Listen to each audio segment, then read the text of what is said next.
Veja no ICL Notícias, segunda edição. Impasse internacional. Entidade independente diz que a eleição na Venezuela não foi democrática. Brasil, México e Colômbia aguardam atas para reconhecer ou contestar resultado. Maduro fala em complô contra seu país. É um complô global contra a Venezuela. Escala conflito no Oriente Médio. Chefe do Hamas é assassinado. Líder iraniano acusa Israel e promete vingança. Exclusivo. Como a BIM de Bolsonaro espionou o jornalista Leandro Demori. Que é uma das principais estradas que cruzam. O ICL Notícias, segunda edição, está no ar.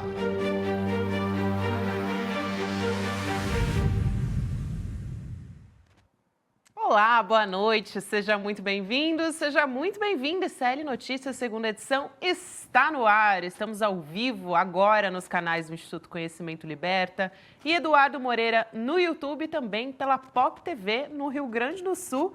Hoje essa bancada, ela tá melhor do que nunca. Impossível tá melhor do que hoje. Boa noite, querido Chico Sá. Rodrigo Viana é a nossa estrela, Luísa Boa Vilela, noite, né? Gabi, Boa noite, Elô, Gabi. Rodrigo, comunidade CL. A Elô que é a Hoje- única que não veio de dia. Ela não recebeu o e-mail, Não Rodrigo. recebeu o e-mail de vir para Só para chamar atenção, né? Uma coisa É porque horrorosa. ela é o destaque da destaque. noite, né? Não, Ela é o não, destaque da não, não. noite. Elô Então ela não tem pra veio. ninguém. Não. Elô, que hoje, para quem assistiu o ICL Notícias Primeira Edição, também acompanhou Elô nos estúdios. Hoje ela está aqui no N2 também. Temos Heloísa Vilela em dose dupla hoje. Maravilhoso, porque a gente tem muita coisa para conversar por aqui. A gente tem a história de uma liderança do Hamas, né, que foi morta. Daqui a pouco a gente vai falar sobre isso. E também um observatório internacional independente, o Carter Center, que lá na Venezuela disse que a eleição não foi democrática. A gente vai discutir tudo isso a partir de agora. Mais um dia falando sobre Venezuela, mais um dia tenso e agora com desdobramento, mas está faltando ainda a história das atas, né? A gente está agora 6 horas, seria até às 7 horas da noite. Vamos ver como é que vai se desenrolar isso, né, Lu? Vamos ver, é um prazo aí que muita gente diz que não é assim, preto no branco, é mais ou menos um prazo, mas que teria um mês, não está na lei, né? Mas, de qualquer forma, é o que vários países estão pedindo e é o que a gente disse aqui no outro dia, né? Pedindo a Venezuela para ajudar quem quer ajudar a Venezuela e divulgar esses dados para que fique claro qual foi o resultado das urnas. É isso que o governo brasileiro também espera e que tem se posicionado. Hoje de manhã o ministro Alexandre Padilha falou sobre isso, reiterou que o governo brasileiro espera por uma eleição transparente, pela confirmação por meio das atas. A gente vai falar sobre tudo isso daqui a pouquinho. Hoje tem Vladimir Safatli conversando com a gente, né? Professor de filosofia, também analisa muito o cenário político brasileiro e também na América Latina. A gente vai falar também com a Maurícia Chamorro, né, Rodrigo, que é também especialista, né, analista de política, especialista em América Latina. Sim. E a gente vai começar por esse olhar, realmente, né? Vamos começar. Eu queria só trazer uma frase aqui na abertura, antes de falar da Venezuela. Uma frase aqui para vocês. Cheirei e vi coisas que é melhor não pensar muito. Cheirei e vi coisas que é melhor não Quem pensar disse muito. essa frase, Chico Quem Sá? disse essa frase, Chico? Algum político, não? Olha, eu votaria num político mineiro. Mineiro. Pois é, eu fiquei pensando quando eu li a manchete. Por conta do folclore, não estou afirmando. Até porque tem uma marchinha de carnaval com isso, né? Exatamente, eu não estou afirmando, não posso afirmar com categoria ali, mas o folclore político nacional diz que é um político mineiro. Mas sabe, gente, eu também pensei, mas é um triatleta falando sobre o Rio Sena hoje. Quer dizer, a França é uma Olimpíada que tem muita coisa bonita, mas está dando vexame em algumas áreas, né? Eu vou chamar esse rapaz para ele passar aqui perto do Tietê. Do Tietê para Está ver. reclamando do Senna? Foi o triatleta belga Julien Vermeulen que disse que viu coisas inacreditáveis enquanto participava da prova no Rio Sena. Há um dia na Olimpíada hoje que os brasileiros sofreram, e as brasileiras sofreram algumas derrotas, mas teve a classificação chorada no futebol feminino e teve a Bia, a nossa boxeadora, a Bia Ferreira, foi para a semifinal, já tem pelo menos medalha de bronze. Então, só para fazer um resuminho de Olimpíada. Não, Mais um bronze salvação- garantido. Nem tudo salvação está do perdido, futebol. então. A salvação do futebol eu gostei muito, porque senão ia ficar muito em cima da Marta essa coisa da desclassificação, né? Pois é. Ela foi expulsa no final do primeiro tempo, então, muito bom. No milagre, mas passou. Passou. E elas A têm mais uma bacia chance das ainda. almas, né? É, Quartas bacia das agora, almas. né? Agora elas ficaram entre as 8, classificaram em terceiro. Só 2 terceiros lugares classificavam. E aí elas classificaram como uma das melhores terceiras. Boa. O nosso espírito olímpico está vivíssimo. Tem que ter uma pitadinha aí. Tem que ter. Aliás, então eu vou aqui para o telão. Vamos nessa. Só se Rodrigo. fala de Olimpíada e de Venezuela. Aqui, inclusive. Aqui, inclusive, no noticiário, na redação, todo mundo. Só se fala de Olimpíada e Venezuela. Enquanto isso, há um movimento quase silencioso na economia brasileira, envolvendo emprego, melhoria do quadro de emprego e consumo. Melhoria também, aumento do consumo na sociedade brasileira. Enquanto fica todo mundo berrando que está tudo errado, que vai dar tudo errado, o desemprego cai e o consumo cresce. Notícia de hoje, CNN. Desemprego cai para 6,9% no trimestre encerrado em junho, o menor nível para o período desde 2014, segundo o IBGE. 2014, quem é que estava no poder mesmo? Dilma Rousseff. Foi o auge do emprego. Alguns chegavam a falar em pleno emprego. Acho que nós não estamos lá. A situação não é também assim a 8ª maravilha do mundo, alguns empregos gerados, mas com alguma precariedade. Mas, gente, além da estatística, que é boa, então a gente retoma os níveis de emprego de 2014, tem histórias. Nas últimas 2 semanas eu ouvi 4 histórias. 2 pessoas que estavam sem emprego, trabalhando na base da precariedade e conseguiram emprego com carteira assinada. 2 pessoas conhecidas que me contaram, né? Olha, o fulano, meu parente, conseguiu emprego. A outra também conseguiu emprego. E outros 2 casos de pessoas que estavam empregadas e, apesar de terem bons empregos, optaram por ir para outro lugar, porque receberam propostas. Então, o mercado de trabalho está ganhando um certo dinamismo e isso se reflete aqui, na estatística. 6,9% na taxa de desemprego. Esse é um sinal. Outro sinal, que aí entra para o folclore de como é que a imprensa brasileira cobre quando você tem bons sinais no emprego ou no consumo. Vamos trazer a manchete aqui do UOL sobre venda de carro. Nunca se vendeu tanto carro usado no Brasil. Olha como é que eles anunciam. UOL. Por que a venda de carros usados está bombando e isso é preocupante? Não entendi um pouco. E isso é preocupante.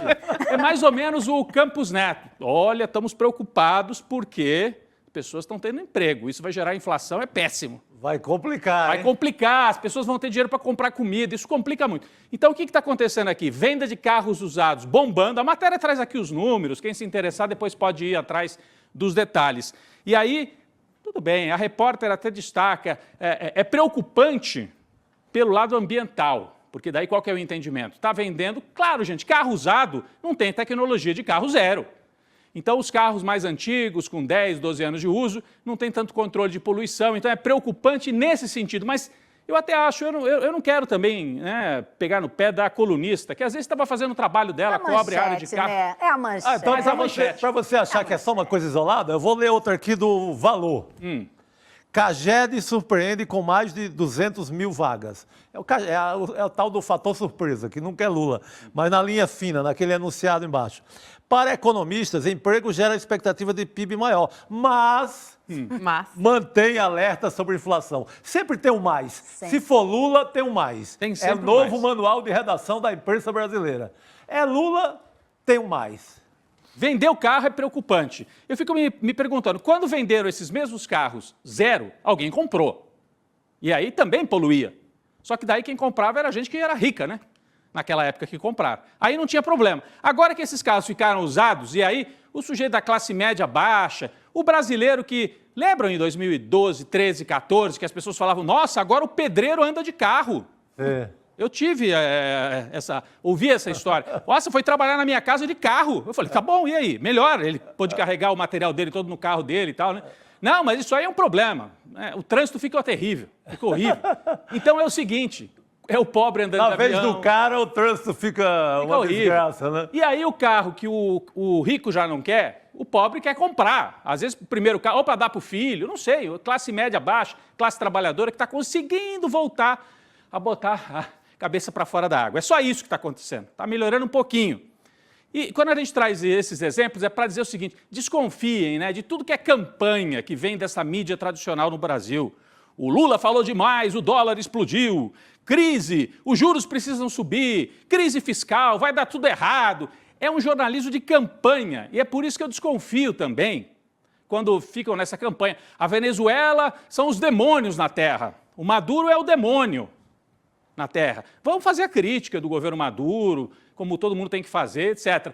Mas por que não falaram nada sobre o caso da política peruana? No Peru foi eleito um presidente, Pedro Castilho, e ele foi derrubado num golpe parlamentar e foi preso, porque tinha minoria, ficou em minoria, e ele era antiliberal, não era neoliberal. No lugar dele assumiu a Dina Boluarte, nós temos imagens aqui do Pedro Castilho, presidente peruano, que foi derrubado, professor do interior lá, ligado aos indígenas. Olha, ele tinha essa cara aqui, sabe? Tinha cara de indígena, aí não é legal, a elite peruana não topou, derrubou, colocou no lugar a Dina Boluarte, que está lá como presidenta, e que está fazendo um governo que é o oposto do programa que foi eleito. E ninguém aí falou que é ditadura. Ela está lá. Não tem eleição, não tem nada. Aí não é ditadura. Outro caso que ninguém falou, Equador. O presidente do Equador, que é de extrema-direita, mandou invadir a Embaixada do México, que é um território inviolável, para prender um opositor. Aí não é ditadura. Você não ouviu uma campanha dizendo que o Equador, o Peru, estão com governos autoritários, autocráticos, ditatoriais. Não tem. Então, desconfie dessas campanhas, né? Eu fico desconfiado quando ouço essa campanha que não para em relação à Venezuela, por exemplo. Mas, dito isso, feitas essas ressalvas, vamos olhar para a situação da Venezuela e constatar que a situação do governo Nicolás Maduro vai ficando cada vez mais delicada.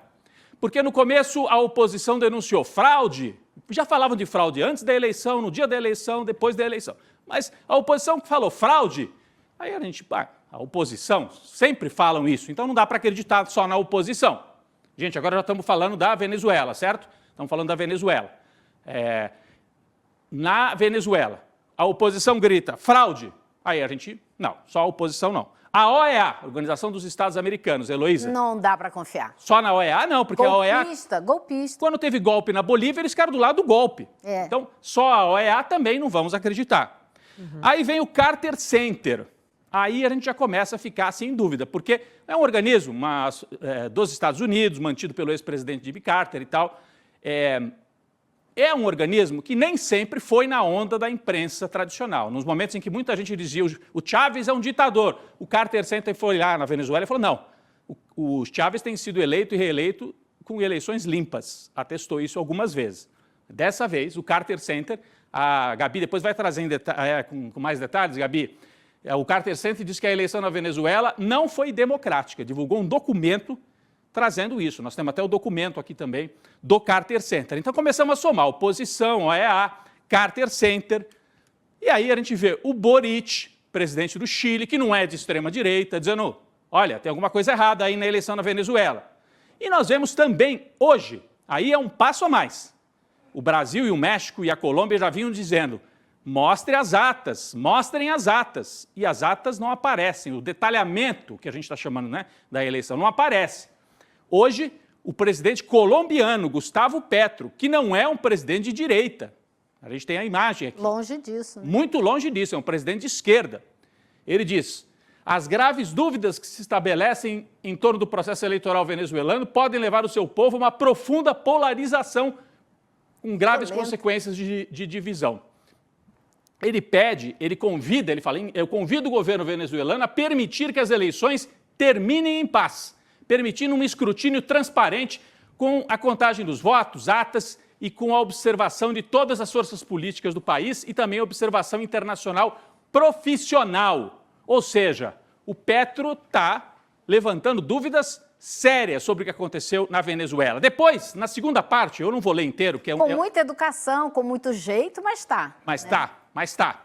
Aí, ele também diz, solicita ao governo dos Estados Unidos suspender os bloqueios e as decisões contra os cidadãos venezuelanos. O bloqueio é uma medida desumana que traz mais fome e mais violência. Então ele critica, cobra o governo da Venezuela, mas cobra também o governo dos Estados Unidos. E diz que a situação atual do mundo, onde se rompe o direito internacional, é muito grave. Ele até cita, tem uma passagem, eu não vou ler tudo aqui, mas ele cita o Bolívar, o Simão Bolívar, o Petro, para dizer, o Bolívar defendia, temos que nos inspirar em Bolívar e tal, que o Bolívar também é o grande personagem na Venezuela e na Colômbia. Em nome de Bolívar, vamos retomar a democracia na Venezuela. Então, gente, a situação vai se complicando. Muita gente estava trabalhando com esse prazo das 72 horas, que vence agora, para apresentar o detalhamento das urnas. Por enquanto não apareceram, e me parece que não vão aparecer. Agora já estão falando que a Venezuela, não, é até um mês, pode mostrar os papéis. Olha, vai ficando numa situação de isolamento e muito delicada a situação do Nicolás Maduro por não trazer com mais transparência os resultados detalhados desta eleição. Então não é mais a oposição, não é mais a OEA, é uma série de entes e agentes políticos na Venezuela e fora dizendo há alguma coisa errada. O processo precisa ter mais transparência.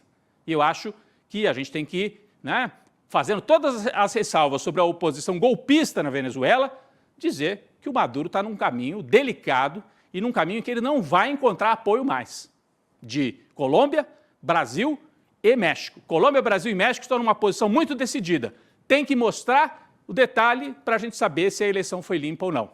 E o Biden ontem conversou com o Lula e fechou com essa mesma posição. Os Estados Unidos até não estão naquela posição mais dura, de desconhecer tudo. Estamos aguardando, mas vai chegar uma hora que esse prazo vai acabar e não se pode, senão daqui a pouco vai repetir os bolsonaristas. Só mais 72 horas e aí vai ter só mais 72 horas. Não, gente. Eleição mostra o resultado em detalhe. Isso é assim no mundo inteiro, onde há eleições com o mínimo de possibilidade de você aferir o resultado. Se o Maduro apostar nisso, vai apostar num isolamento grande aqui na América do Sul. Ele já tem a oposição de Argentina, Chile, Equador, Peru, Uruguai e agora tem a ressalva, a dúvida de México. México não é na América do Sul, na América Latina, mas tem a ressalva de Colômbia, Brasil e do México, que é o segundo país da América Latina. Então, situação de bastante isolamento político do Nicolás Maduro. Nós vamos retomar daqui a pouco isso com dois convidados super importantes. A Gabi já citou aqui, o Vladimir Safatli e o Amaury Chamorro. Os dois conhecem bastante a história e o que envolve essa disputa na Venezuela. Antes da gente voltar para os nossos temas aqui, lembrar que depois do ICL Notícias segunda edição, você está convidado hoje às 8 horas da noite, a última chance para assistir o replay de Hackeando o Sistema, sobre o curso Empreendedor Mestre. Está aqui na tela, olha. Empreendedor Mestre é um replay especial de Hackeando o Sistema, a aula mais subversiva de Eduardo Moreira sobre negócios, ambiente de negócios. É a chance de você entrar e aprender muita coisa, nesse universo com o Eduardo Moreira. Para assistir, icln2.com.br. Está aqui na tela, olha. icln2.com.br e você acompanha replay especial. O nosso programa acaba às 7h30, 8 da noite, vocês ficam com Edu Moreira e Hackeando o Sistema. Gabi. Inclusive, se você, para quem está nos acompanhando, Para quem está nos acompanhando, pode ficar no mesmo link. Aqui que está assistindo o ICL Notícias segunda edição, vai começar uma contagem ali de 30 minutos.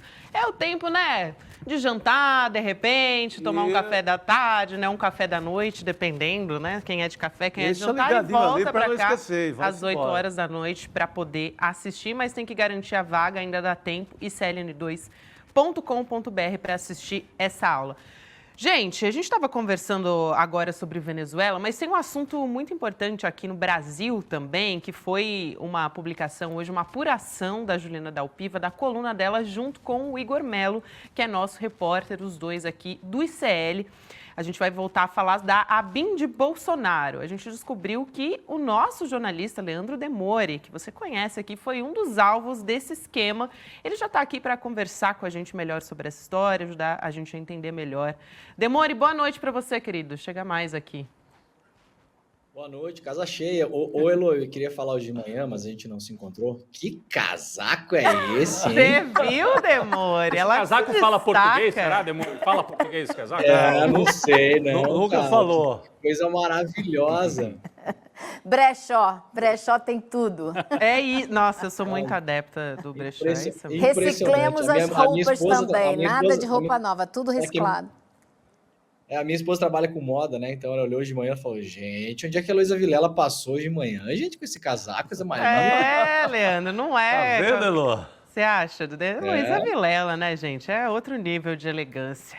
Mas vamos voltar a falar dessa história, Demore. É grave isso, né? A gente já tinha falado aqui algumas vezes sobre o pavão misterioso. Eu não aguento esse nome, gente. Mas vamos explicar um pouco melhor a história. O Demore também vai ajudar a gente a entender bandidagem pura. Sem pesada. Submundo. Submundo, exatamente. É o esgoto, né? Esse é o esgoto. Total. O que aconteceu? O Demore teve conversas forjadas, né? Então, não eram dele, mas foram publicadas nesse perfil aí. Esse perfil do Twitter, o tal chamado Pavão Misterioso. E aconteceu a mesma coisa com 2 deputados federais na época, o Jean Willis e também o David Miranda, né? E o que acontece é que esses agentes que estavam atuando na ABIN de Bolsonaro, algumas pessoas chamam de ABIN paralela, né? Mas era uma ABIN, era a mesma ABIN, né? Então a gente chama de ABIN do governo Bolsonaro. Eles fizeram consultas num software espião, usando os mesmos números de telefone, 3 números de telefone, que foram usados também para forjar essas conversas, essas que foram publicadas aí dizendo em nome do Demore, que não eram, mas também desses deputados. E a Polícia Federal também está apurando, inclusive, é tão grave essa história, que está apurando se o Carlos Bolsonaro, está envolvido, teve participação nessa espionagem. Mas, Demore, conta melhor essa história para a gente, porque você também, quando descobriu essa história toda, né, só reforçando aqui que foi uma apuração da Juliana junto com o Igor Melo também, que trabalha na coluna dela, e você também foi atrás para entender toda essa história, né, desde essa época. Olha, Gabi, a Ju e o Igor mataram uma charada que me atormentava há 5 anos, né? Porque o que é que aconteceu, para relembrar as pessoas? Essa deve ser, aliás, a tese investigativa da Polícia Federal é justamente que dossiês eram montados dentro da ABIN para usar, para chantagear pessoas ou destruir reputações, e eram colocados no que eles chamavam, depois que foram identificar pela investigação, rede de esgoto, né? Aí tem vários influenciadores aí, um influenciador muito famoso aí nas redes sociais chamado Kim Paim, vários outros que eram os que recepcionavam essas informações e espalhavam isso para o mundo. Aliás, 2 deles foram presos, né? O Richard Sposer e um outro que eu não me lembro o nome, se não me engano, o Matheus. O que aconteceu, Gabi? Isso aí talvez tenha sido o primeiro caso da ABIN paralela, porque isso é junho de 2019, né? A gente está no comecinho do governo Bolsonaro. O que é que estava acontecendo nesse momento? Nós estávamos apurando em sigilo, ou pelo menos assim eu imaginava na época, no Intercept, as informações da Vaza Jato. Aí, num belo dia, se eu não me engano, 16 ou 17 de junho, uma semana e pouco depois da gente publicar as primeiras matérias, eu estava viajando, estava na casa de um amigo em Florianópolis, e ia tirar aquele final de semana de folga, né? Bizarramente eu não consigo cumprir nunca minhas folgas, né? Ia tirar um final de semana de folga para ir surfar com esse meu amigo e tal. Acordo sábado de manhã, uma pessoa me mandando o Twitter. O meu nome estava nos Trending Topics e Pavão Misterioso e não sei o quê. O que é o caso? Surgiu uma conta no Twitter chamada Pavão Misterioso, e essa conta começou a publicar um monte de prints de conversas que supostamente teriam sido feitas entre mim, David Miranda, Jean Willis, Glenn Greenwald e Marcelo Freixo, tá? Eram 5 personagens dessa história. Nessa história, que era uma história absolutamente fictícia, a hora que eu bati o olho, obviamente, eu falei, não, isso aqui, eu nunca tive essas conversas, né? A gente sabe que, ao contrário do Moro, né? Eu não vou dizer que, não lembro se tive, mas se tive não tem nada demais. Não, eu afirmo, eu nunca tive aquelas conversas e coloquei até meu celular à disposição na época, né? Eu falei o seguinte, olha, a história era que nós tínhamos comprado um hacker russo, esse hacker russo tinha sido pago em bitcoins, Essa conta Pavão Misterioso postou, inclusive, um extrato de pagamento de bitcoins que continha uma série de erros, né? Porque era um extrato forjado. E esse hacker russo teria invadido os celulares da Lava Jato, teria nos repassado as informações dos celulares da Lava Jato. Em troca disso, o Jean Willis teria aberto mão do cargo dele de deputado federal para o David Miranda, que era o marido, então, hoje falecido, né, do Glenn. Essa era a história. Bom, eu olhei aquilo e falei, bom, gente, isso aqui obviamente é uma coisa falsa e tal, mas a gente ficou com uma dúvida, né? Como que era muito bem feito, Chico. Era assim, não era print feito no Photoshop. Dava para ver que tinha ali um nexo, né? As conversas estavam colocadas em ordem ali, aquela coisa toda. Nós ficamos anos tentando imaginar quem era o tal do Pavão Misterioso, quem tinha criado aquilo. A gente soube depois, numa segunda leva, esse Pavão Misterioso teve uma segunda leva de mensagens que publicaram mais mensagens que seriam das nossas trocas de mensagem.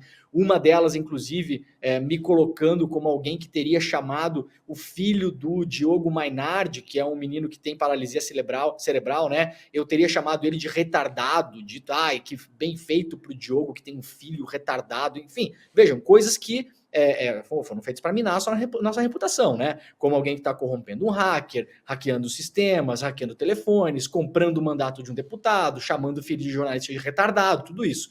E isso virou matéria na imprensa, aquela coisa se espalhou. Eu estava muito tranquilo, porque, enfim, sabia que as conversas não existiam, mas isso acaba fazendo um dano na nossa imagem, né? Muitos anos depois ainda tem muita gente que fala nesse negócio, né? Você chamou o filho do Mainardi de retardado, não sei o quê.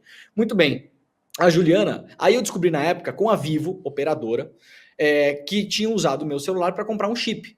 Então eles de fato fizeram uma falsidade ideológica, tinham usado o meu CPF, perdão. Uhum. Pegaram o meu CPF, foram até uma loja da Vivo, compraram um chip. Eu consegui descobrir na época também que quando você compra um chip, eu não sei se ainda é assim, você pode usar ele por umas horas até que você confirme os seus dados. Então eles usaram rapidamente naquelas horas e depois a Vivo informou que o número foi cancelado. E aí eu tentei requerer via meus advogados junto com a Vivo para tentar entender quem tinha comprado, ou pelo menos em qual loja aquilo tinha sido comprado, em qual cidade, era um celular 61. A Vivo ignorou, nunca respondeu essas indagações que a gente fez através do advogado. E agora a Juliana e o Igor, através da apuração deles, mataram a charada, Gabi. O caso é o seguinte... importante as datas, tá? 9 de junho de 2019, no final da tarde, um domingo, nós publicamos as primeiras 3 reportagens da série da Vaza Jato e um editorial explicando por que estávamos publicando. A Juliana e o Igor descobriram que esse celular do Pavão Misterioso, que só apareceria na internet 10 dias depois do começo da Vaza Jato, com todas essas mensagens forjadas que eu acabei de falar, a Juliana e o Igor descobriram que no dia 7 de junho, portanto, 2 dias antes da Vaza Jato existir, não existia Vaza Jato ainda, gente. Não existia hackeamento dos procuradores. Ou seja, não eles já existia sabiam que isso estava sendo feito, que esse trabalho estava sendo feito. Possivelmente, Elô, isso já tinha vazado de algum modo, ou nós estávamos sendo investigados e espionados legalmente, tinham descoberto já. A BIM paralela acessou através do First Mile exatamente esses números de telefone, principalmente aquele que foi comprado com o meu CPF, antes da Vaza Jato ser publicada no mundo. Então eles já estavam forjando e preparando essas conversas, fazendo uma espécie de vacina para quando a coisa fosse publicada, imagino eu, se ela fosse muito grande, muito importante, eles contra-atacariam. Então, de novo, a Juliana e o Igor mataram a charada. Esse tal de Pavão Misterioso, ele foi gestado dentro da ABIN do Bolsonaro. Agora, tá claro que tem mais coisa para ser descoberta aí, né? Porque você certamente estava sendo investigado secretamente, porque eles já sabiam que você estava trabalhando com esse material. Elô, isso foi a coisa que mais me assustou, né? A matéria da Ju e do Igor não entra nesses detalhes, mas como eu falei, quando saiu aí mês passado uma parte da investigação, que teve aqueles presos, né, da questão da BIM paralela, tinha coisas ali que eram completamente malucas. Uma delas eu até falei no N2 na época, assim, é uma coisa que me assustou mesmo, porque eu fiquei imaginando, gente, onde será que estavam grampeando? Será que estavam grampeando na minha casa? Eu morava numa casa, em uma vila, em Ipanema, né? Será que é a minha casa? Será que era o meu carro? Será que era o meu celular? Será que eles conseguiram vazamento de informação de dentro da empresa de aplicativo? Porque, veja, no mesmo dia, Lô, isso é um caso muito assustador, no mesmo dia em que eu converso pela primeira vez na vida com o pessoal do Sleeping Giants, eu mando uma mensagem privada para eles através do meu Twitter, pedindo se eles poderiam me passar mais informações. Era um grupo anônimo, então tinha surgido há poucos dias, porque eu queria publicar o surgimento dos Sleeping Giants na newsletter, então, do Intercept na época. No mesmo dia, Lô, exatamente no mesmo dia, o Oswaldo Eustáquio, que é um para-jornalista, que faz parte dessa rede de esgoto do bolsonarismo, que inclusive está foragido do Brasil, ele publicou no Twitter: quem faz parte do Sleeping Giants é o Demore e seus miquinhos amestrados. No mesmo dia. Eu não tinha falado de Sleeping Giants no meu Twitter, ninguém sabia quem eles eram, nem eu sabia quem os Sleeping Giants era na época. Mas Demore. Então, no privado eu falo com os Sleeping Giants e no mesmo dia o Oswaldo Eustáquio posta isso no Twitter. Isso é um negócio que, olha, me arrepia até agora de falar, porque era muito assustador. Então, quer dizer, é porque a gente tem esse software First Mile, ele não é propriamente para fazer escuta, né? Ele faz localização e georreferência, né? A localização geográfica a partir das antenas e tal. Então, ele é capaz de dizer se o Demore estava no shopping no Rio de Janeiro, se estava em Florianópolis, se estava em Brasília e tal, se estivesse sendo monitorado. Se o João Willis estava onde, que bairro que ele estava, se estava na Bahia, se estava em São Paulo, enfim. Mas, teoricamente, esse software do First Mile não é para fazer escuta.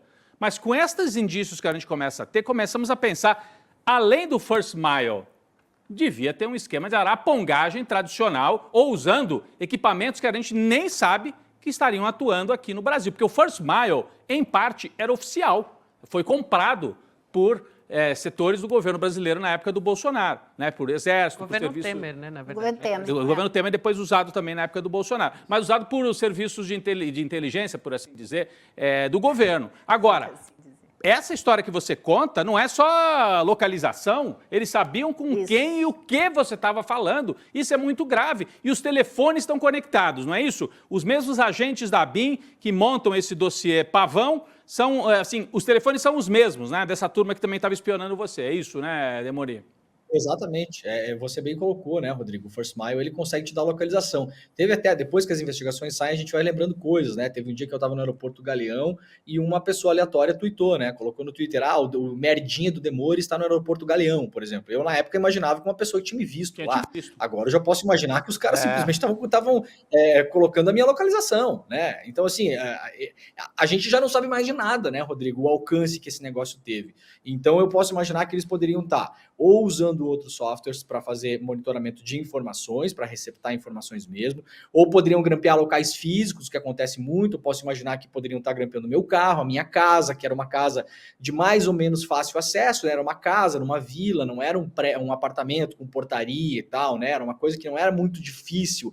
Até na época a gente fez uma avaliação de segurança, que seria importante eu me mudar daquela casa, e um tempo depois, durante a Covid, realmente eu me mudei, fui para um apartamento com portaria 24 horas, né?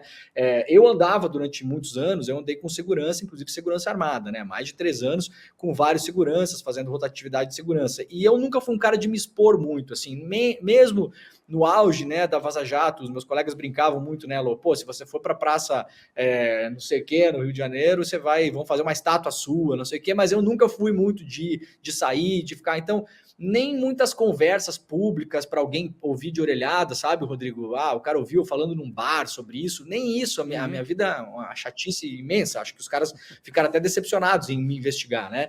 Então, eu não consigo imaginar exatamente como, ou as informações podem ter vazado de pessoas próximas a mim, ou pessoas que em algum momento passaram por mim, trabalharam comigo, eu não sei, sinceramente, Rodrigo, há muitos pontos em branco ainda, né, tá num voo cego nessa história. Agora, o que eu sei hoje e que me deixou até, como eu falei para a Ju, né, ela falou, pô, imagino como é a sensação que você deve estar sentindo, né, em relação a isso.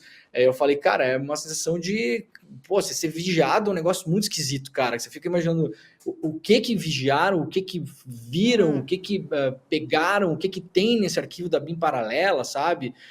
Então, assim, a ver como essa investigação vai caminhar a partir de agora, né? Eu acho que ela é isso, né? Desvela-se uma pontinha, tem um novelo todo para ser puxado. Agora, ao mesmo tempo que é muito aflitivo, eu tenho certeza dessa aflição que você sente, por outro lado, também confirma várias dúvidas, várias incertezas, né? Você desconfiava que isso podia estar acontecendo e a coisa vai se confirmando. Então, isso também deve te dar uma garantia de que eu não sou louco, eu sei que a coisa estava acontecendo, né? É isso aí, exatamente.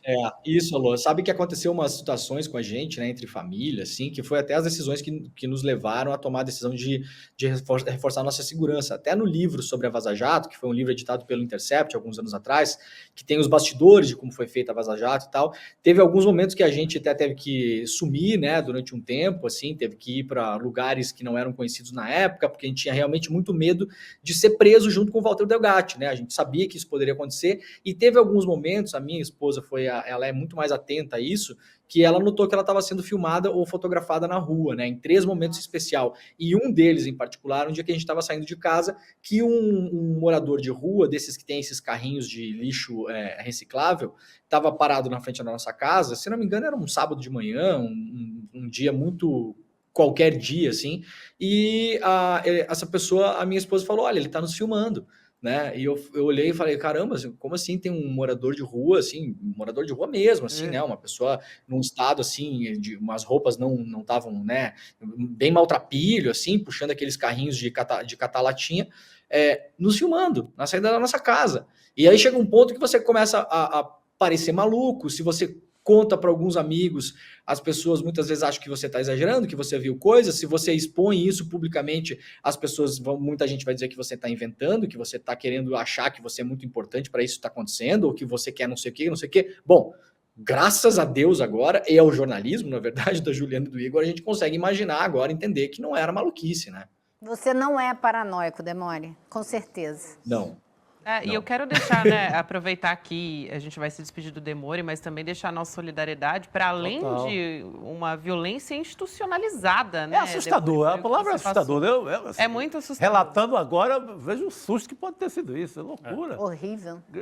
Então, nossa solidariedade, né, acima de tudo. Muito importante, claro, a gente ter a Juliana, o Igor terem feito essa apuração, mas para além disso, a nossa solidariedade também, porque é realmente assustador. Né? Exatamente. E a gente chega à conclusão, porque falaram muito do pavão misterioso, às vezes é uma coisa folclórica, do Carluxo. Não, uma máquina pesada. Máquina. E eles escolhem esse nome justamente para gerar... não é a espionagem, é quase uma brincadeira. Uma máquina fascista. É isso. Azeitada, funcionando, pegando o roteiro da fala, montando histórias. É perigosíssimo, né, Gabi? É isso, Chico e Rodrigo. Obrigada, Demore, por hoje. Tamo junto. É isso aí. Valeu, gente. Obrigado demais. Bom programa para vocês. Boa noite. Tchau, tchau. Obrigada. Falando nessa história, né, a gente teve, agora trazendo essa história do Demore, a gente teve recentemente também a história da Juliana Dalpiva, né, que foi atacada pelo Alan dos Santos, também uma conversa forjada.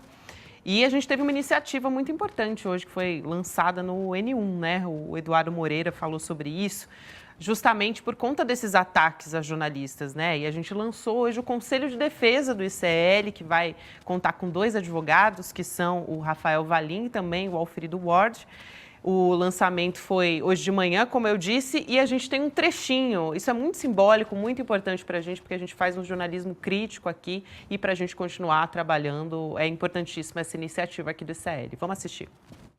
E a gente tem a alegria de comunicar para todo mundo hoje a confecção, a inauguração, a formação do Conselho de Defesa do ICL, com 2 dos maiores advogados do país, que vão estar aqui para nos aconselhar, para nos ajudar, para nos defender e permitir que a gente consiga cumprir a nossa missão, que é a missão de denunciar, de criticar, de enfrentar quem tem que ser enfrentado para construir um país mais digno, um país mais justo. Muito bem, importantíssima, né? A gente, inclusive, teve uma nota da Abrage que foi divulgada, a gente estava falando agora sobre esse caso da ABIN do Bolsonaro, a Abrage disse que vê com extrema preocupação esse aparelhamento da ABIN para descredibilizar a imprensa, né? Para tentar destruir a reputação do Demore. É assustador e nos remete, inclusive, a um convidado de hoje, ao Vladimir Safatli, que ele escreveu recentemente um artigo muito importante, ao meu ver, na Folha de São Paulo. Sim. Falando, não vamos normalizar a extrema-direita. Isso é um perigo. Olha a máquina que os caras montaram para espionar. Para Não produzir conversas que nunca aconteceram. Exatamente. Olha que Vale loucura. tudo absoluto. Nesse caso contra o Demório, mais recentemente contra a Juliana Dalpiva e contra vários e vários outros colegas, além dos ataques diretos que o Bolsonaro fez como candidato ainda e depois como presidente da República, especialmente a jornalistas mulheres. É isso, e as conversas forjadas, né, é tudo muito simbólico, porque é uma tentativa mesmo de... O Demório diz que até hoje falam com ele como se ele tivesse feito essa afirmação, né, sobre o filho de um outro Eu lembro jornalista. dessas matérias, eram bem montadas. baixo mesmo. E aquela matéria com recibo, com facsímile do pagamento que tinha sido feito com criptomoedas, assim, é muito bem montado. Daí a importância desse Conselho de Defesa, que o Eduardo Moreira anunciou hoje, com a participação do Rafael Valim e do Valfrido Vardi, 2 dos maiores advogados do Brasil, né? Importantíssimo, que se somam aqui a esse esforço de dar garantias, até jurídicas, apoio jurídico para a equipe do ICL. O que eu aproveito para dizer, acorda Paulo Gonet, acorda, doutor Gonet, por favor. Os caras vão passar batido. Não pode. E num país que a gente tem casos de lawfare, né, gravíssimos, então a gente tem muito que bater nessa tecla. Que bom que o ICL está à frente disso também, muito bom trazer essa iniciativa aqui para vocês, compartilhar com vocês essa iniciativa. Gente, vamos trazer uma outra história aqui também, dar um pouco o olhar internacional. Eu comentei na abertura do programa a respeito de uma liderança do Hamas que foi morta, né, o que revela uma tensão entre Israel e também o Irã, aumentada depois desse caso, né? Foi um chefe do Hamas que foi morto num ataque no território iraniano. Então, foi o Ismail Haniyeh. Ele estava no Irã para a cerimônia de posse do novo presidente do país e, inclusive, o Geraldo Alckmin, o nosso vice-presidente, que representou o Brasil na posse, ficou ao lado do Ismail nessa cerimônia, né? A gente está vendo aí as imagens agora, o Itamaraty já divulgou uma nota condenando esse assassinato. Israel, claro, não admitiu, né, diretamente a autoria do ataque, mas disse que o primeiro-ministro, na verdade, o Benjamin Netanyahu, ele foi a público hoje para dizer que os israelenses deram golpes esmagadores, aqui eu estou dizendo entre aspas as palavras do Netanyahu, em aliados do Irã. O Netanyahu disse também que todos estão contra Israel, todos que estão vão pagar um preço alto. Foi essa afirmação, ou seja, fez uma ameaça, né? O líder supremo do Irã, o Ali Khamenei, ele prometeu vingança aos israelenses. Quer dizer, já está tudo armado, né, assim, pelo Netanyahu. Eu quero te ouvir primeiro sobre isso, mas para ele é muito conveniente já adotar de cara esse discurso de vingança e de vítima também. E de vítima, porque ele está dizendo que está sendo atacado de todos os lados, imagine o pobrezinho. Agora, eu acho que tem 3 pontos aí muito importantes. O primeiro, o Ismail é uma liderança política de 62 anos e que estava sendo o responsável pelas negociações em Catar, através do Egito, né, para troca de reféns, para tentar trocar cessar-fogo por devolução de reféns em Gaza. Então, isso, Gabi, é como se eu sentasse com você para discutir uma disputa séria que a gente está tendo, e aí a gente entra em acordo, não entra em acordo, eu levanto, vou embora, você me dá um tiro pelas costas. Eu sou responsável pela negociação e você me elimina. Então, isso em si já é um absurdo. O outro absurdo, ele foi assassinado em Teherã, capital do Irã, durante a posse do presidente do Irã. Uma situação onde a gente viu as imagens, né? Então, vários líderes mundiais estavam presentes, o Alckmin passou por ele, a gente tem a cena, eles tiveram muito próximos em alguns momentos. Ele não foi assassinado dentro da cerimônia, obviamente, mas você está em um momento em que o país está recebendo vários chefes de Estado, que já é outro problema diplomático seríssimo. Então, acho que isso tudo tem que entrar em consideração. E o terceiro ponto é o objetivo de Israel com isso. Não tem a menor dúvida, ouvi vários analistas falando hoje na imprensa mundial. O objetivo de Israel é trazer o Irã para dentro dessa guerra, para com isso trazer também os Estados Unidos. Se existe alguma vacilação, que até agora a gente não viu concretamente, dos Estados Unidos em apoiar Israel, eles não querem permitir que essa vacilação se instale. Eles querem trazer o Irã, porque aí, trazendo o Irã, os Estados Unidos não permitirão que o Irã ganhe uma guerra contra Israel. Então, Já resolve outro problema. Né? já é, exatamente. Então já resolve outro problema. Elo, só rapidinho, que a gente vai voltar a falar de Venezuela, mas, quer dizer, ataque em Teherã, ou seja, Israel atacou um território de outro país, de um terceiro país que não está diretamente envolvido com o conflito em Gaza, e há poucos dias atacou Beirute, capital do Líbano. Então, e a Síria tem sido também fustigada pelos israelenses. Então, Israel, nesse momento, está massacrando os palestinos em Gaza, atacando o Irã, já matou outro dia um outro funcionário da inteligência iraniana, né? E agora o Líbano também. Então são múltiplos ataques e a escalada é isso que a Elo explicou aqui, né? Para chamar o Irã e os Estados Unidos aí para dentro da guerra. E rapidinho, né? Porque eu comentei aqui que ele disse que os israelenses deram golpes, né? A população lá de Israel quer que essa guerra acabe.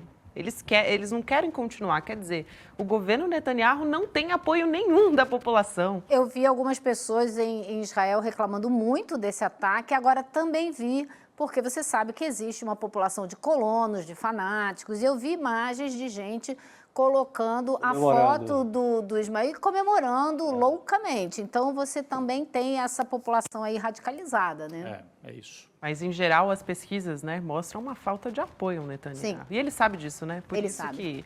Por isso que a gente está vendo essas ações. Por isso que ele quer aí. mais guerra. Exatamente.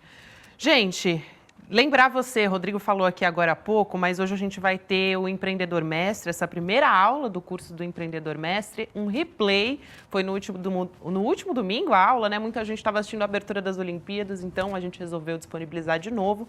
Vai ser agora, às 8 horas da noite, dá tempo de se inscrever ainda, hein, gente? Então, ó, o link é icln2.com.br para fazer essa inscrição, para assistir a aula, que é gratuita, esse replay que passou no último domingo. Gratuita, online, mas você tem que fazer a sua inscrição a partir de agora. Essa aula que é a Hackeando o Sistema do curso Empreendedor Mestre, que vai ser ministrada pelo Eduardo Moreira. Só ficar no link aqui que você acompanha às 8 da noite.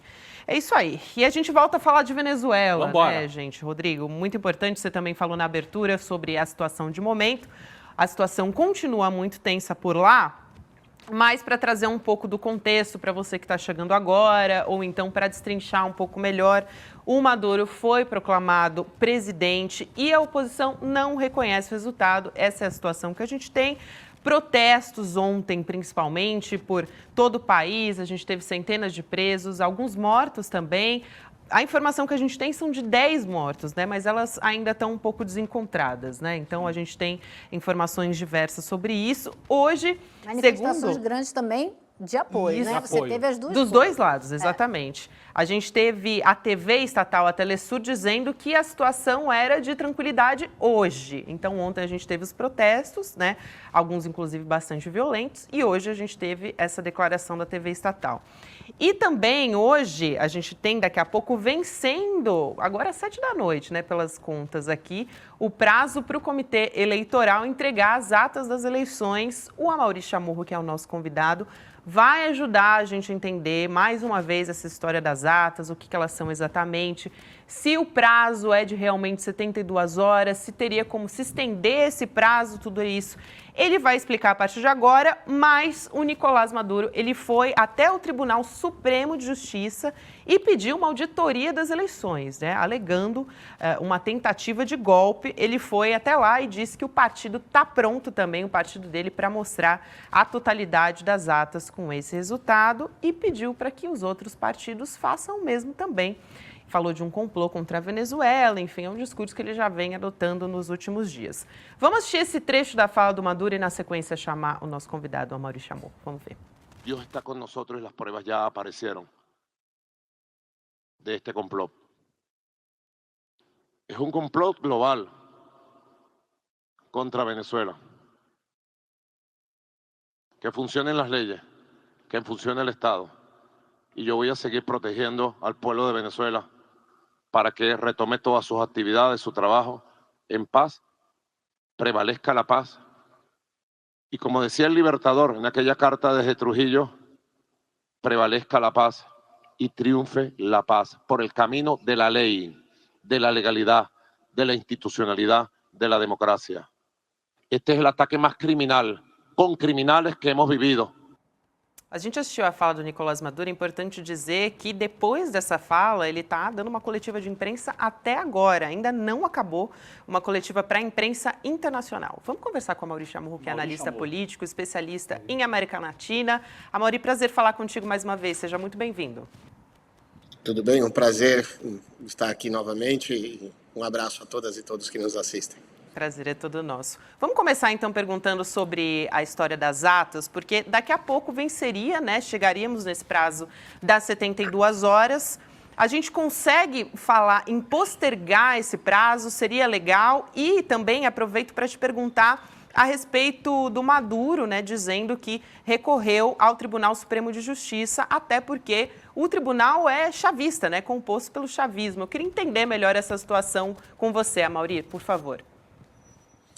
Bom, a situação é o seguinte, para a gente entender o que são as atas, né? A eleição na Venezuela, ela acontece, é como se você fosse num caixa de banco, aí você você seleciona o candidato, o seu voto, sai um recibo, aí aquele papelzinho você confere que aquela pessoa que você votou está representada naquele papelzinho, daí você vai numa urna, aí você bota o papelzinho numa urna. Então você, ao momento de auditar a eleição, você audita tanto o sistema eletrônico, que é muito parecido ao brasileiro, que se carrega imediatamente a votação total do país, porém, você consegue controlar ou fazer uma auditoria na votação no papel, né? E como funciona essa votação no papel? Então, você abre a urna, onde tem os votos daquela mesa, e a abertura da urna você faz com a mesa presente, né, o presidente, o secretário da mesa, que são aquelas pessoas quando a gente vai votar que põe o nome, né, põe a digital e tal, e os delegados dos partidos que estão disputando. Então você conta, voto para 1, voto para 2, voto para 3 e tal. Na totalidade se faz uma ata, um documento onde todos assinam e todos ficam com uma cópia daquele documento assinado por todo mundo, para você, a partir disso, ter um instrumento que possa validar, ou você possa questionar ou não aquele resultado eleitoral. É o teu recibo, é o comprovante, é assim que funciona. Então, o que acontece? A Maria Corina Machado e o Gonçalves, na verdade, deveria ter sido ele, porém foi ela, questionaram falando, olha, a gente tem as atas e aquele resultado do Conselho Nacional Eleitoral é diferente daquilo que a gente tem. Então, o que acontece? O Conselho Nacional Eleitoral deu o CNI na Venezuela, ele deu um resultado porque ele contabiliza as atas do sistema eletrônico deles, porém, eles têm um prazo para sistematizar 100% das atas, tem assinatura de todas as pessoas, para a partir de você valida a eleição. Isso acontece em todos os países do mundo onde existe eleição no papel, que é quase todo mundo. Então, na Colômbia, assim, no Equador, na Bolívia, no Peru, porque não existe uma votação eletrônica que nem no Brasil. Então, você tem um período para você agarrar todo aquele monte de papel distribuído em todo o país e você revalidar, você recontar, para daí o Conselho Nacional Eleitoral dizer oficialmente quem ganhou a eleição. Obviamente, quando há uma contagem eletrônica, você sabe se há uma diferença, os percentuais, por isso existe também o que eles chamam em espanhol de conteo rápido, que é você fazer o cálculo em alguns pontos e você falar, bom, vou ganhar ou vou perder. Isso é normal, boca de urna, o que acontece. Então, isso é uma ata. Então, o que acontece nesse momento agora? Como foi questionado o resultado, o presidente Nicolás Maduro, ele foi até o Tribunal Superior de Justiça, que é o nosso STF, né, no Brasil, é o proporcional do STF, porque acontece o seguinte, na Venezuela, como na maioria dos países da América Latina, existe o órgão em espanhol, né, a instituição que administra, que opera a eleição, que é o Conselho Nacional Eleitoral. Porém, se há uma disputa legal sobre o resultado ou sobre o processo, você tem que recorrer a uma instância judicial eleitoral, que seria como o nosso TSE. Então, não existe na Venezuela, quase nenhum país, na realidade, um tribunal de justiça que opere a eleição, né, que é o caso do TSE no Brasil. Então, o presidente Maduro ele foi recorrer no tribunal para dizer, olha, o que eu quero fazer é o seguinte, eu peço que todas as instituições, todos os poderes do Estado porque lá existem vários poderes, não é só 3 que nem no Brasil. Lá tem o poder popular, inclusive, que é o Ministério Público, a Contraloria e também a Defensoria do Povo. Isso também, a grande maioria dos países da América Latina que passaram por processos de reformas constitucionais, nasce um quarto ou quinto poder, né? Não só os 3, executivo, legislativo e judiciário. Então, ele pede para a justiça venezuelana convocar todos os poderes do Estado e também todos os partidos políticos, seus representantes legais, para apresentar as atas oficialmente, para que possam ser auditadas pela Justiça Eleitoral, não pelo Conselho Nacional, porque, inclusive, ele também está questionando o Conselho, porque ele fala, olha, o Conselho poderia ter dado, porém, como ele foi hackeado, não apresentou um resultado concreto, estão se questionando as atas, então eu peço que ele também seja convocado e ele também apresente as suas atas da eleição, para que, a partir disso, possa ser ou não validado. Ou seja, Chamorro, não vai aparecer no site do CNE a votação detalhada, estado por estado, região por região? Vai. Mas por que não apareceu até Vai agora, aparecer. né? Tá fora do ar Porque ainda, né? há uma denúncia de que foi hackeado o sistema eleitoral venezuelano, coisa que eu não duvido. Vamos lembrar que a Venezuela, o sistema elétrico venezuelano foi hackeado. Vocês lembram dos apagões? Foi um caos na Venezuela no ano de 2019? Então, houve um ataque dos Estados Unidos, isso tá... Aliás, os Estados Unidos assumiram esse ataque, então eles hackearam o sistema elétrico da Venezuela, que ficou o país meses na escuridão total, inclusive depois explodiram 2 hidroelétricas. Então, o que acontece? Foi hackeado o sistema, o Conselho Nacional Eleitoral não tem como publicar, ele não tem um sistema nesse momento para publicar as atas. Então, o presidente, numa atitude muito correta, muito transparente, falou, então, eu levo as minhas atas, peço que todos levem, e um terceiro imparcial que verifique e valide todas as atas de todo mundo, porque eu não roubei essa eleição e o que eles estão denunciando, aliás, a prova tem que apresentar quem denuncia. Sim, mas, Amaury, mas a dúvida que fica é, como o Conselho Nacional Eleitoral, domingo para segunda, à 1 da manhã, foi para um pronunciamento e disse, com 80% das urnas apuradas é irreversível, Nicolás Maduro tem 51% e o Edmundo Gonçalves tem 44%. O que as pessoas estão querendo saber é, como é que o CNE chegou a esses números e cadê os números que deram base a esse resultado? Acho que é o óbvio, né, que as pessoas esperam. Isso não apareceu ainda. Quer dizer, o CNE, em algum lugar, não é no site, porque o site está hackeado, mas deve ter isso guardado num arquivo eletrônico, em algum tipo de pasta eletrônica que tenha permitido que se chegasse a esses números, não é? Senão... Porque foi apresentado, foi publicado, então... né? Foi dado ciência disso, né? Então, o que acontece? Porque eles puderam... Lembra que no começo eu falei que você vota digitalmente, aí você depois põe um recibinho com o teu voto numa urna. Então, esse processo digital é o que levou o resultado do CNE. O que eles estão questionando? Que, olha, CNE, você falou que o Maduro ganhou com 51, porém, as minhas atas, o meu papel não diz isso. Então, essa é a diferença. Porque o CNE... Então, o CNE, o que ele tem que fazer? Pegar também todas essas atas em papel, você tem que escanear aquilo tudo, carregar no sistema e validar. Então, como o sistema foi hackeado, foi derrubado, o CNE, o que ele não pôde foi transferir aquela informação analógica no papel, digitalizar, para que ela possa ser vista no site a partir de cada urna, em cada lugar, de cada centro de votação do país. Foi isso que aconteceu. Por isso que ele conseguiu dar um resultado, mas está sendo questionado porque o suporte analógico no papel daquele resultado não está carregado. Mas aí eles falaram, a gente foi hackeado, a gente não tem como carregar. Então o Maduro falou, olha, eu tenho 100% das atas. A Maria Corina Machado falou que ela tem 80% das atas. Então, que apresentem as atas. Inclusive, o Conselho Nacional Eleitoral, nesse momento, vai ter que levar as atas em físico para a justiça, para entregar, para eles validarem, comparando uma outra ata para ver se não tem um processo de falsificação da informação. Tal. Isso é muito comum semanas, e eu queria só... Né? Leva bastante tempo, claro que sim, pode levar... tem prazos, a justiça normalmente coloca prazos específicos, porém há uma comoção nacional e internacional pelo caso, então vai demorar um pouco mais. Mas o que eu queria só fazer, ampliar um pouco a informação, todas as eleições na América Latina são questionadas por todo mundo. Por quê? Porque os sistemas de justiça eleitoral, ou processo eleitoral, perdão, são muito fáceis de você burlar, de você roubar a eleição. Isso acontece na Colômbia, isso acontece no Equador, isso acontece na Bolívia, isso acontece no Peru. Por quê? Porque é um papelzinho que alguém põe, é fácil de adulterar, e depois, no momento da contagem, não são todos os partidos que têm delegados por urna. Imagina você ter 70 mil pessoas, o custo disso, para você olhar e fiscalizar que abre conta e você aceita e assina. Então, é muito comum na América Latina o sistema eleitoral, a eleição, ser questionada e ser muito roubada, vamos dizer assim. Então, no caso da Venezuela, o presidente Maduro teve uma atitude absolutamente correta e transparente.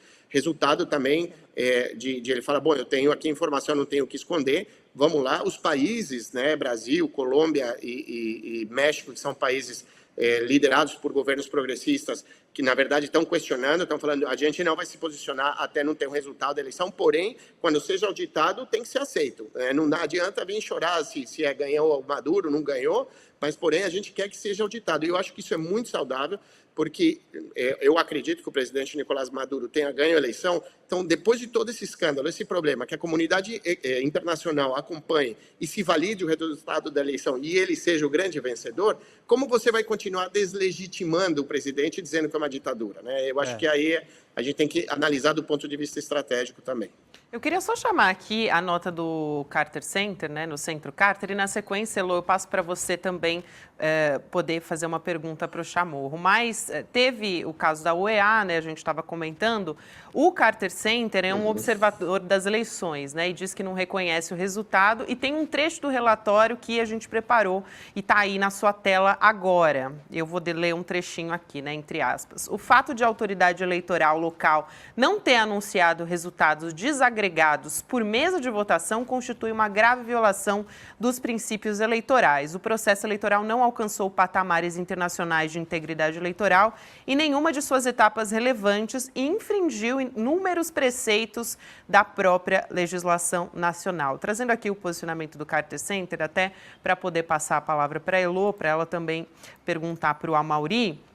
Mas, basicamente, Elô, de manhã você estava falando sobre isso também, né? Antes a gente tinha a OEA, que era bastante questionável, a gente teve aquela questão, principalmente da Bolívia, acho que é a mais simbólica, de 2019, né? Que depois a OEA teve que vir a público e dizer, gente, não era bem assim, né? Então, agora a gente teve o Carter Center e um órgão, né, independente. Então, foi uma outra etapa dessa história. Vou passar agora a palavra para você.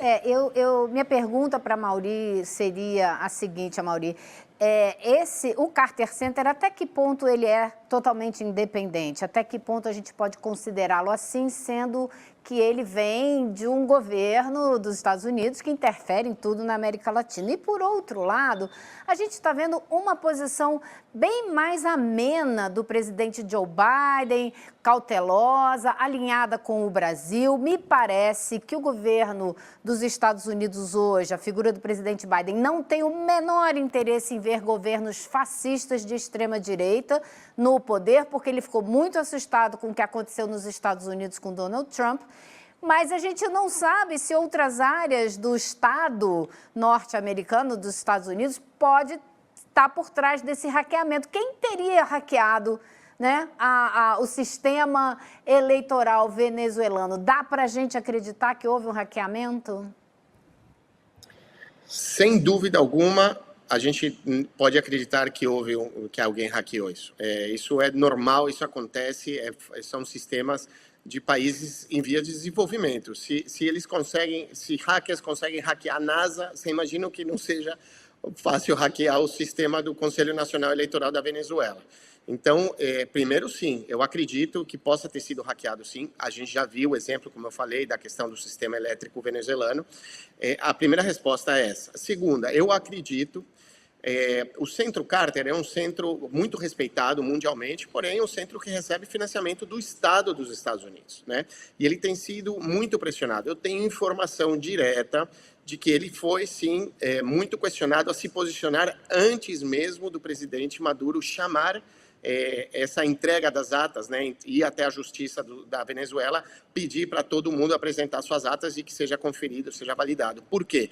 Porque, claro, no momento, imagina o Centro Carter analisar essas atas e falar, não, o presidente Maduro tinha razão, ele ganhou a eleição. Então, houve uma pressão sobre eles para se posicionarem, porém, eles são uma instituição sem fins lucrativos, financiada em grande parte pelo governo dos Estados Unidos e por algumas grandes grupos econômicos dos Estados Unidos. A outra questão da OEA, para você ter uma ideia, hoje o presidente Andrés Manuel López Obrador, presidente do México, ele não autorizou a participação da sua secretária de Relações Exteriores, né, lá são secretarias, não são ministérios, porque ele disse a OEA antecipadamente condenou, primeiro já falou que o vencedor foi o González, então para que vai convocar alguém para auditar alguma coisa se você já tomou partido? Isso é muito importante entender, por isso serve para entender a posição do Brasil, da Colômbia e do México, sendo países alinhados ideologicamente do campo progressista, que estão sendo muito cautos em também falar, presidente Maduro, ele tem todo o direito de dizer que ele ganhou, assim como a González também, então vamos lá, cadê as atas, vamos resolver isso daí.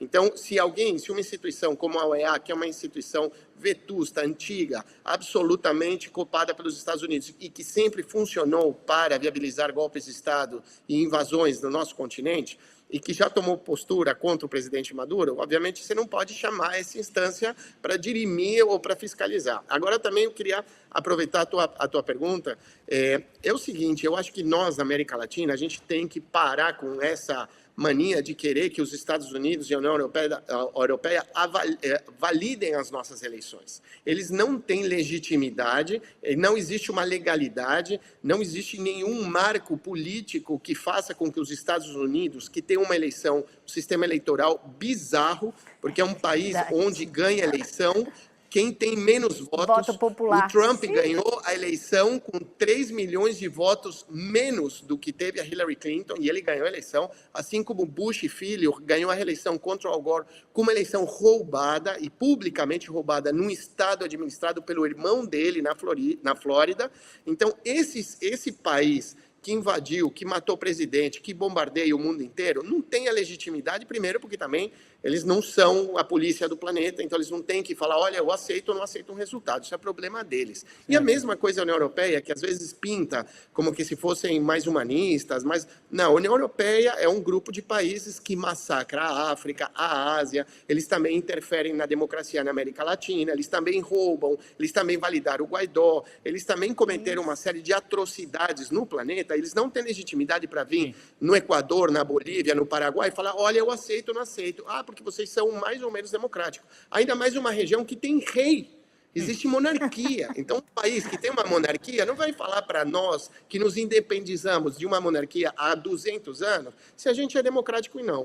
Porém, a gente tem que, sim, apoiar os países do nosso continente, tem que existir uma irmandade no sentido de integração, porque a gente não pode ser tão suscetível à vontade política da Europa e dos Estados Unidos. A gente tem que ter capacidade para resistir a esse tipo de ação de desestabilização. Ótimo, Amaury.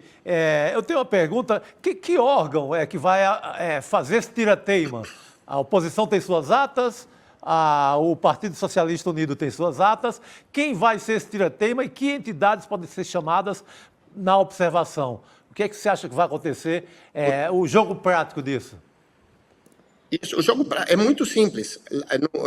Vou fazer uma analogia como funciona no Brasil. Imagina que, então, o presidente Lula, que tiver sua eleição questionada, ele vai até o STF, e o STF tem uma sala que se ocupa das questões da justiça eleitoral. Ele não vai no TSE, porque não existe um TSE na Venezuela. Sim. Existe um conselho, é tipo uma instituição que leva a urna, que traz, que conta, mas que no momento de uma disputa legal, jurídica, não é ela que toma a decisão, ela não tem uma instância jurídica. Essa instância jurídica é uma sala da justiça eleitoral dentro do STF da Venezuela, e é essa sala que vai se encarregar de verificar e validar todas as atas e tomar uma decisão para dizer ao Conselho Nacional Eleitoral, agora, quem ganhou a eleição foi tal pessoa, porque a gente já validou, então, por favor, faça o anúncio. Ou valida o resultado, ou muda o resultado, o que for.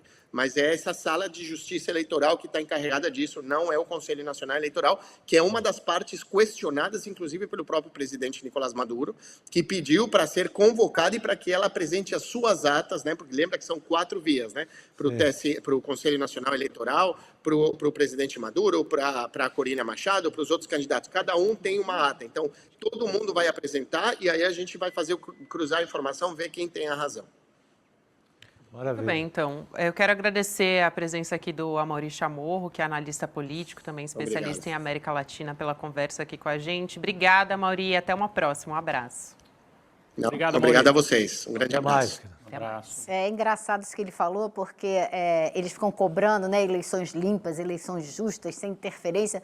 Mas a gente não pode descontar a interferência que o embargo de vários anos teve na realidade política e econômica da Venezuela, o que também interfere nas eleições, né? Agora, por outro lado, também, assim, só para colocar todas as cartas na mesa. Eu acho que a gente ia trazer o mesmo ponto. Vai lá. O Carter Center, né, que tem financiamento, é uma entidade lá dos Estados Unidos, ok? Mas foi convidado. O governo da Venezuela convidou e chancelou. Fez parte do acordo de Barbados. De Barbados. Então ele foi acordado ali, a Venezuela acabou fazendo essa teria concessão. tais e tais observadores. E em troca de retirada do embargo. E longe de mim fazer a defesa do Carter Center. Mas, em outras eleições, eles já estiveram lá. E quando a imprensa dizia, o Chaves rouba a eleição, o Carter Center foi um dos organismos que disse não. Do ponto de vista absolutamente judicial e legal e das regras, a eleição foi limpa, o Chaves tem ganho de maneira limpa as eleições. O Carter Center já atestou em outros anteriormente, em outros momentos, que a eleição tinha sido limpa. E dessa vez não. Dessa vez faz um pronunciamento dizendo que a eleição, enfim, não seguiu os padrões recomendáveis. Agora, a gente pode realmente dizer, e quem é o Carter Center? E quem são os Estados Unidos para virem dar lição para a Venezuela? Uma coisa, dá para discutir isso. Dá para discutir. Agora, eu também acho, assim, só para completar também, Chico, desculpa, essa coisa do hackeamento, eu não consigo entender isso, porque pode ter hackeado? Pode. Mas então como é que eles sabem que teve 80% dos votos e que desses 80%, 51% foram para o Maduro? É porque tem algum resultado que foi registrado. O que eu entendi é que esse hackeamento aconteceu a partir de uma certa hora, não foi o dia inteiro. Não, mas cadê o que deu origem? Porque a 1h de foi domingo divulgado, foi divulgado um número assim no detalhe. Percentual no detalhe, vírgula tanto. Isso, vírgula alguma coisa, e 44, vírgula alguma coisa para o outro. Cadê os números que deram base a esse resultado geral? Cadê? Esse resultado, Por estado. O estado X, estado Y, Caracas, a região metropolitana. E você vê que realmente muita gente tem isso na mão, porque várias pessoas assinaram as atas. A ata, o Amaury explica aí, tem o partido, tem o chefe da mesa, tem representante do governo, não sei o quê. Que vão receber essa ata, vão assinar essa ata. Então, muita gente tem conhecimento dessa ata. É tanto que a oposição se baseia nesses mesmos números que estão em posse dos seus fiscais para dizer que venceu com 80%. Então, existe. Agora tem que botar esse papel na mesa. Aparentemente é isso que ele foi entregar para esse tribunal, né? Exatamente. Vamos ver. Inclusive, a gente agora, 7h12, né, no horário de Brasília, seria o tempo limite dessas 72 horas, que seria a apresentação das atas, né, que a gente vinha falando até o momento. Acho que isso já foi ultrapassado, né? Porque ele já foi para o tribunal fazer essa entrega, chamar todo mundo, convocar todo mundo para participar dessa validação ou não, recontagem, sei lá o que vai ser, né? Já se foi com Deus, mas importante dizer aqui que a gente tinha, né, até o momento era essa... E a questão o argumento, né, o que vai, até que ponto Brasil, Colômbia e México, para pegar 3 personagens, 3 agentes mais importantes dessa história, vão se convencer. Inclusive... Com a decisão desse tribunal, vão se convencer.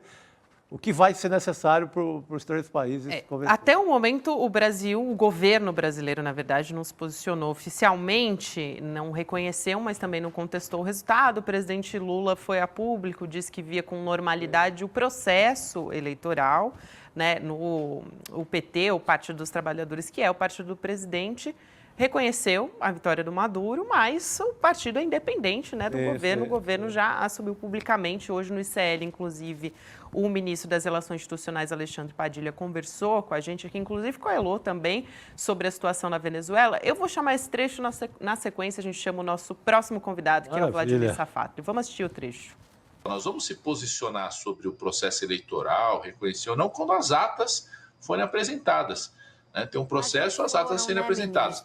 Elas não foram, 72 Luísa? horas depois não foram, né?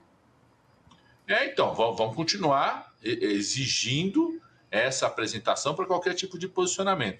Óbvio que, eu estava até ouvindo você falar antes, Heloísa, óbvio que um posicionamento do Centro Carter, que foi lá um observador importante, estava acompanhando todo o processo, tem uma posição que é relevante, mas enquanto governo brasileiro nessa articulação com o México, com a Colômbia, de certa forma até com o próprio governo americano, nós vamos continuar exigindo, né, aguardando a apresentação das atas para ter qualquer tipo de julgamento sobre o processo eleitoral em si. E sabendo da responsabilidade que o Brasil e que essa articulação conjunta com o México, com a Colômbia, com o próprio Estados Unidos, pode ter de fundamental para se resolver o conflito na Venezuela. O que a gente mais quer é que não tenha conflito na Venezuela, que aquele país possa se desenvolver economicamente, porque isso é bom para eles, mas é melhor ainda para o Brasil. E a fala do ministro Alexandre Padilha é isso, né? O governo, teoricamente, está alinhado, mas a gente vai conversar sobre isso agora com o Vladimir Safatli. A gente teve algumas outras posições a respeito disso, né? Vou chamar o nosso convidado aqui, o Vladimir Safatli, que é filósofo, já conversou com a gente aqui no ICL Notícias. Safatli, boa noite. Professor, seja muito bem-vindo aqui ao ICL. Prazer te receber mais uma vez. Boa noite, prazer é meu. Boa noite a todos e a todas que estão aí na mesa.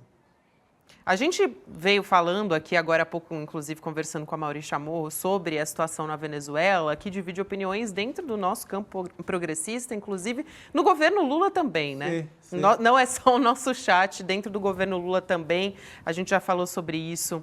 Aqui, ontem, em entrevista ao Guilherme Amado, do portal Metrópolis, a ministra do Meio Ambiente, a Marina Silva, ela se posicionou, ela disse que a Venezuela de Nicolás Maduro não é uma democracia. A gente acabou de ver a fala do ministro Alexandre Padilha. Vamos assistir agora a Marina Silva falando a respeito disso. Vamos ver. Um regime democrático pressupõe que as eleições são livres, pressupõe que os sistemas são transparentes, pressupõe que não haja nenhuma forma de perseguição política ou de tentativa de inviabilizar com que os diferentes segmentos da sociedade que legitimamente têm o direito de pleitear, né, chegar ao poder, né, não venham a sofrer qualquer tipo de constrangimento ou impedimento. Na minha opinião pessoal, eu não falo pelo governo, não se configura como uma democracia, né? Muito pelo contrário, acho que temos que ter uma situação em que você já decreta a posse e o Brasil está muito correto quando diz que quer ver o resultado eleitoral, os mapas, todas as comprovações de que, de fato, houve ali, né, uma decisão soberana do povo venezuelano. Quem se pronunciou também foi o ex-ministro José Dirceu. Ele saiu em defesa do Nicolás Maduro e nas redes sociais ele ponderou, ele fez o seguinte, ele disse que a divulgação das atas é necessária, só que ele disse que não se pode partir do princípio que o Maduro só venceria numa eleição fraudada. Ele também comparou esses questionamentos todos da Venezuela, né, na Venezuela, aliás, aos feitos por Jair Bolsonaro no Brasil e Donald Trump nos Estados Unidos também. Aliás, um adendo aqui, antes de chamar essa fala do Dirceu, que ele está internado, né? O Zé Dirceu, ele postou agora há pouco nas redes sociais, ele foi internado com suspeita de insuficiência coronária e vai fazer um cateterismo, diz que está tudo bem, colocou uma postagem nas redes sociais para tranquilizar as pessoas, dizendo que logo já vai estar na luta, e você está vendo a postagem nas redes sociais, daqui a pouco estarei na luta com vocês novamente, então a gente deseja aí as nossas melhoras para o ministro José Dirceu. E sobre a Venezuela, o que ele disse foi o seguinte, o discurso de desconfiança foi imediato, mas já vimos esse filme antes. Somos experientes em relação à alegação de fraude eleitoral perante a derrota. E ele cita Bolsonaro, né? Antes também Aécio Neves, você está vendo aí na sua tela, e até o Donald Trump apelou para a fraude, diz o José Dirceu. Vamos lá, professor, quero ouvir sobre todas essas vozes, né, dissonantes do campo progressista e como você tem acompanhado essa situação na Venezuela, que hoje a gente teve o que, né, o que a gente tem de mais novo é o posicionamento do Carter Center a respeito disso. Tá. Bem, inicialmente eu queria agradecer então esse convite, para mim é um prazer estar aqui com vocês. Eu acho que a situação venezuelana ela exige da nossa parte uma análise mais complexa e também uma análise mais fina sobre as várias nuances da situação. Eu acho que, por um lado, eu começaria dizendo o seguinte, o regime venezuelano é uma revolução popular degradada, isso para mim parece bastante claro, certo? Ele foi uma revolução necessária dentro de um processo de tentativa de quebrar a estrutura completamente oligárquica da sociedade venezuelana, certo? Então, eu acho que há uma legitimidade desse processo, né? É sempre bom lembrar essa oligarquia é uma oligarquia golpista, organicamente golpista, ela já tentou golpe várias vezes, das piores maneiras possíveis, certo? Então isso não pode ser esquecido de forma alguma. Você tem todos os processos de embargo também que foram muito violentos contra a Venezuela. Agora, por outro lado, o processo venezuelano, desde o início, foi um processo muito militarizado, baseado na estrutura militar, graças exatamente à posição do Chávez. Ele foi um processo bonapartista, ele foi um processo muito complicado do ponto de vista realmente da Constituição e daquilo que a gente esperava, que era um socialismo democrático, né? Então, que se chegue nesse ponto de impasse não me é nem um pouco estranho, porque a gente fica numa situação onde as duas posições são ruins, né, eu diria. Quer dizer, o governo Maduro é um governo que não só, em várias situações, atirou contra a sua própria população, mas ele também acabou engendrando um processo no qual praticamente 25% da população venezuelana saiu do país, né? Então, assim, a gente não pode negligenciar esses elementos, eu acho que são elementos muito fortes. Por outro lado, a gente sabe muito bem que a oposição venezuelana é o que há de pior, né, no continente, né? Quer dizer, seus vínculos são vínculos orgânicos com os piores movimentos de extrema-direita que hoje fazem parte do nosso cenário latino-americano. Basta ver qual foi a reação do governo argentino, a reação do governo peruano chega a ser uma piada, chega a ser uma coisa assim, é uma brincadeira, quer dizer, é um governo completamente ilegal, completamente ilegítimo, que tomou o poder da pior maneira possível e acha que pode falar alguma coisa sobre algum governo. Então tem toda essa questão, né? E eu entendo a posição brasileira. A posição brasileira é uma posição, ela é comedida, porque, afinal de contas, o Brasil tem interesses geopolíticos muito claros, ele tem uma interlocução com o governo Maduro, ele quer preservar a interlocução, essa interlocução é importante, ele sabe muito bem que o aparecimento de um governo de direita, que é a oposição venezuelana, de direita e extrema-direita, é completamente refratário a qualquer tipo de influência brasileira. Então, o Brasil tenta preservar os seus interesses, o que é uma coisa absolutamente normal dentro de um processo de política externa. Então, acho que a situação ela é um pouco essa, quer dizer, é uma situação que eu não vejo que ela permita entusiasmo de parte alguma, né? Acho que ela exige uma certa contenção das nossas análises, mas ela é uma situação extremamente complexa que mostra também um pouco o que foi a história desse processo de tentativa de transformação social latino-americana, do qual a Venezuela fez parte em um certo momento, né? Agora, professor Vladimir Safatli, essa saída agora que o presidente Nicolás Maduro parece ter apresentado, de que, bom, o Conselho Nacional Eleitoral não vai, então, pelo que eu entendi, não vai apresentar imediatamente os resultados detalhados, região por região, mesa por mesa, não vai fazer isso. Vai entregar documentos para que o Tribunal Superior faça uma espécie de auditoria. O que o senhor acha desse caminho? Isso vai prolongar a crise? O que a gente pode entender que vai acontecer, o cenário para a Venezuela ao longo das próximas semanas? Por outro lado, a gente viu que hoje as manifestações de rua diminuíram um pouco. Parece que baixou um pouco a fervura na rua. Você tem 10 mortes, né? Já tem 10 mortes, né? Mas é isso, o caminho nas próximas semanas. Sim.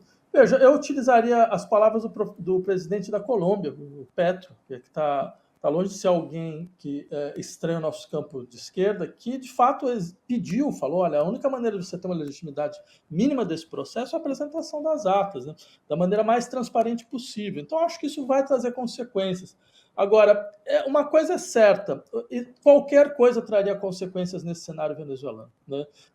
Mesmo que ele tivesse efetivamente ganho com 80% dos votos, certo? Ou tivesse perdido com 80% dos votos, qualquer situação depois desse processo eleitoral seria uma situação não reconhecida por outros atores, ou seja, e também por certos atores da comunidade internacional. Então, a situação venezuelana é, de fato, uma situação, sabe, terminal, no sentido de que não há nenhuma saída de conciliação, de pacto possível, mas o processo ele se esgota, mas efetivamente você não tem uma alternativa, nenhuma alternativa que seja minimamente sustentável, então ele tenta, bem, ele vai ser assim, você vai ter situações cada vez mais artificiais, é o que me parece, né? Até um momento que a gente não sabe muito bem o que pode acontecer.